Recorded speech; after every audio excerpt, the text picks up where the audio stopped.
ছোটবেলা থেকেই আমার অভ্যাস হয়ে গেছে ওয়েভের উল্টো দিকে হাঁটার।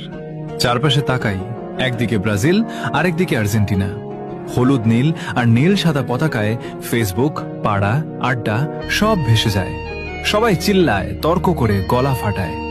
মনে হয় দুনিয়ায় ফুটবল বলতে এই দুইটাই আছে। কিন্তু এই ব্রাজিল আর্জেন্টিনার মাঝখানে আমরা কিছু পাগল আছি, যারা চুপচাপ এক কোণায় দাঁড়িয়ে লাল সবুজ পতাকা ধরে রাখি। আমরা পর্তুগাল সাপোর্টার। আমাদের সংখ্যা কম, স্ট্যাটাস দিলে একটা লাইক পড়ে, কেউ পাত্তা দেয় না, কিন্তু ভালোবাসাটা কম না। কারণ আমরা সাপোর্ট করি রেজাল্ট দেখে না, প্লেয়ারের হাইপ দেখে না। আমরা সাপোর্ট করি সেই অনুভূতিটাকে যেটা প্রথম দেখায় মন কেড়ে নিয়েছিল। হয়তো আমরা কখনো সংখ্যায় ৪৫% বা ৪৪% হব না, হয়তো আমরা শুধু ১%ই থেকে যাব।